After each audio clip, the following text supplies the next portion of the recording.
কাৰ্যসূচী চৰকাৰে মাননীয় মুখ্যমন্ত্ৰীৰ বিশেষ প্ৰচেষ্টাত কৰিছে।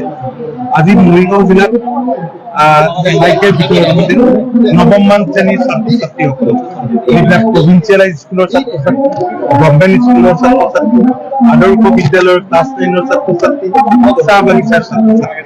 ইয়াত প্ৰায় 12,599 গৰাকী ছাত্ৰ ছাত্ৰীৰ মাজত এই চাইকেল বিতৰণ কৰা হৈছে আৰু সমগ্ৰ অসমত 3 লক্ষতকৈ অধিক ছাত্ৰ ছাত্ৰীক চাইকেল বিতৰণ কৰা হৈছে।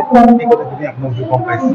মাননীয় মুখ্যমন্ত্ৰীয়ে ৰাজ্যখনৰ সকলো শ্ৰেণীৰ জনসাধাৰণক সামৰি কেতবোৰ পৰিকল্পনা কৰিছে, যাতে সেই পৰিকল্পনাই ৰাজ্যখনক অনাগত দিনত আৰু আগুৱাই লৈ যাব পাৰে। মাননীয় মুখ্যমন্ত্ৰীয়ে সপোন যে আমাৰ ৰাজ্যখন দেশৰ অগ্ৰণী 5খন ৰাজ্যৰ তালিকাত অন্তৰ্ভুক্ত হ'ব লাগে।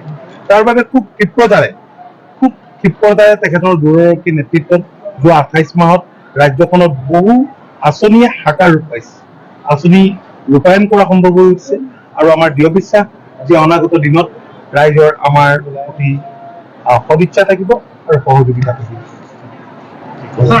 মই জিলা প্ৰশাসনক, মৰিগাঁও জিলা প্ৰশাসনক সুন্দৰভাৱে আয়োজন কৰিছে, মই আন্তৰিক ধন্যবাদ আৰু কৃতজ্ঞতা জনাইছো। আমাৰ স্থানীয় বিধায়ক ৰমাকান্ত দেউৰী ডাঙৰীয়াটো আছিল। সকলোকে আজি অনুষ্ঠানত এনেদৰে দেখি মই অত্যন্ত আনন্দিত হৈছো।